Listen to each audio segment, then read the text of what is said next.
Então você teve governo, e muitas vezes as pessoas querem analisar duas épocas diferentes, mas em que estão acontecendo coisas diferentes.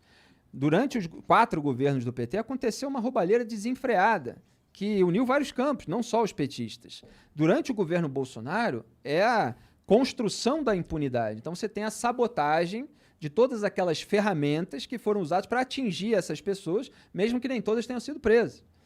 Então você tem um período de roubalheira e você tem um período em que todos aqueles que chafurdaram nessa lama estão unidos para blindar a classe política. É esse período que a gente vive hoje.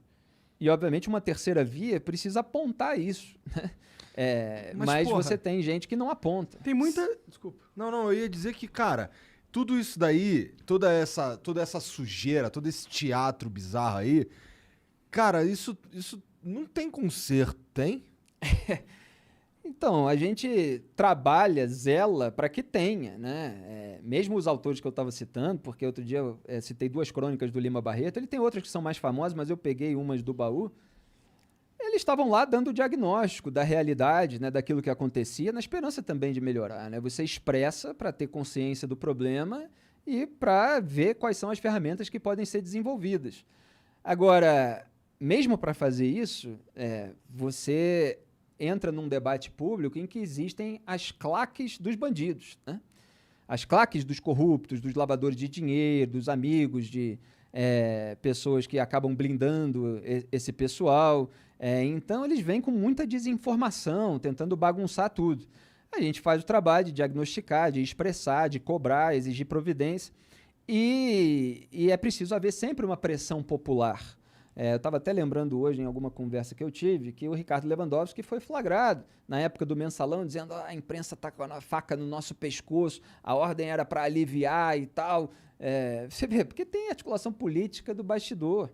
Mas eles, quando estão pressionados, quando você tem o holofote em cima e tal, é mais difícil. Aí eles tentam adiar, deixar para um momento em que as pessoas estão preocupadas com outra coisa, e aí eles vão passando a boiada deles.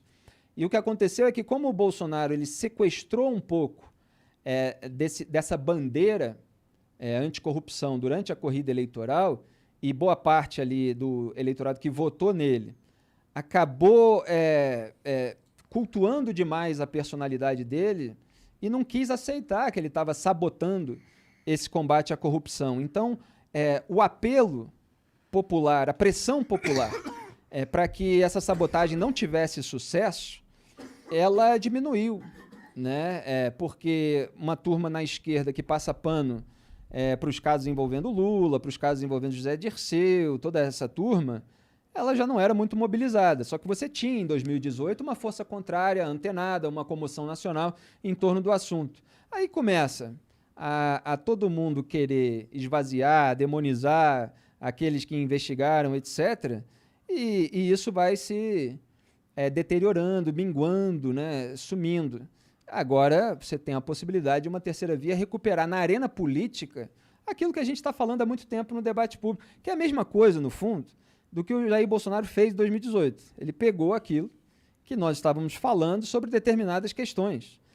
E agora você precisa de uma pessoa que, ao contrário do Jair Bolsonaro, tenha condições de levar à prática essa visão, né? Esse diagnóstico da realidade. Porque, assim, as pessoas das claques, como eu chamo, governistas ou lulistas e tal, elas fingem que não estão acontecendo e as coisas são evidentes. Você aponta etapa por etapa e vai e tem a consequência. Está acontecendo tudo aquilo que a gente estava mostrando que ia acontecer. Sim. A impunidade geral, todo mundo se safando. O Gilmar Mendes, por exemplo, engavetou lá o caso do quadrilhão do PP, engavetou antes de colocar em julgamento. PP é o partido do Arthur Lira, que é o líder, o presidente da Câmara, apoiado pelo Jair Bolsonaro, do Ricardo Barros, do Ciro Nogueira. O Ricardo Barros nem estava nesse caso, era mais Arthur Lira, Ciro Nogueira e outros. E aí ele esperou o Celso de Mello se aposentar para ele pautar, porque ele achava que o Celso de Mello ia votar contra o interesse dele, então ele esperou o Cássio Nunes Marques, indicado pelo Jair Bolsonaro, ganhar a vaga na segunda turma do Supremo, e na segunda turma, que é para onde ele foi, para ele já ter a maioria garantida e aí pautar aquele caso. E o Cássio Nunes Marques foi indicado pelo Jair Bolsonaro, mas é apadrinhado pelo Ciro Nogueira. Você tem a declaração de 2019 do Ciro Nogueira, dizendo assim que queria o conterrâneo dele, né, porque é do Piauí também, em algum tribunal superior, STJ, o STF, agora vai e tal, e ele ganhou o bilhete premiado, foi para a mais alta corte do país. Chegou lá, o que ele fez? Ele aliviou a barra do Ciro Nogueira, do padrinho dele, daquele que declarava publicamente que queria o Cássio Nunes Marques lá. E aí foi arquivado o inquérito do quadrilhão do PP, que era a ala do PP, que atuava na Petrobras, no esquema de corrupção da Petrobras. Qual que é a influência do Ciro Nogueira com o Bolsonaro? Por que ele consegue fazer com que o aliado político dele ganhe uma posição tão influente como o STF? Por que o Bolsonaro fez isso justamente para o Ciro Nogueira? Bom, primeiro que o Bolsonaro é um deles, né? A gente não pode separar, que é isso que o bolsonarismo tenta fazer muitas vezes, como se é preciso atender e tal. Não, é um deles. 30 o anos know-how ali, né? de rachadinha, 30 anos ali. Ele era do PP. Outro dia, a gente está uns 6 dias atrás, ele deu um discurso, até viralizou aí nas redes sociais, falando assim, elegeram um cara do Centrão. E meses atrás ele já tinha falado, eu sou do Centrão. E dessa vez que ele falou assim, elegeram um cara do Centrão, ele dá uma risadinha cínica, assim, que é como se ele dissesse para o eleitorado que votou nele, enganei vocês. Porque durante a campanha ele falava assim, nós não integramos o Centrão. Palavras dele, tá? Tem os vídeos aí, já mostrei em vários vídeos que eu fiz, o pessoal volta e meia, espalha no Twitter de novo. Ele falava que se fosse para fazer toma lá da cá, ele não faria e tal. Mas... voltando à sua pergunta, então eles são mais ou menos a mesma coisa, então ele só já que tem o conexões Centrão... políticas com o Ciro Nogueira anteriores, talvez Já. um jogo que a gente não conheça. Não, já, enfim, ele era do partido, só que o Bolsonaro, justamente pelo medo de cadeia da família, ele ficou cada vez mais dependente do apoio parlamentar para não ser alvo de um processo de impeachment. Porque se ele é alvo de um processo de impeachment, ele pode perder o mandato, ele perde foro privilegiado, e perde, para além de tudo isso, o poder de barganha que a caneta presidencial dá. Porque aí, com a caneta presidencial, ele consegue articular, você quebra um galho aqui para mim, eu faço isso aqui para você, faz isso eu que distribuo... te dá a vaga do STF.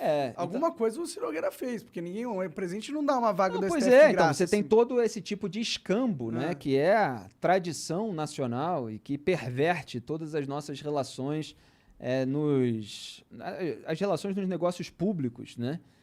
Então ele ficou completamente dependente, com medo de perder o poder, e está lá articulando, o Flávio Bolsonaro está lá articulando, agora quer botar um cara no Tribunal de Contas do Estado, e aí o Cássio Nunes Marques determinou a volta de um conselheiro para o TSE, que gera um efeito dominó e permite ao Flávio Bolsonaro conseguir ali uma nomeação. Eles estão sempre articulando. Político fudido. Exatamente. Que não acaba mais.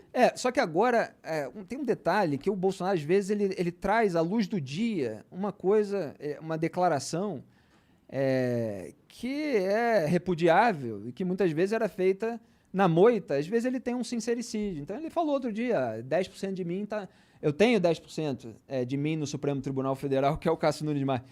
Tipo, ele tá lá mesmo para me atender, entendeu? Isso aí depois ele fala isso, ele percebe que falou, ele fala, não é que eu mande no voto dele, mas é que ele tá lá, a gente precisa... mas não são 10%. Ele tem o Gilmar também disposto a ceder aqui para ganhar ali e tal. Só que o Gilmar tá meio que Toffoli... usando ele. Mas o Cássio Nunes deve tá usando também, pra ser sincero. Todos estão ali com os seus interesses, mas eles têm muitos pontos em comum, né?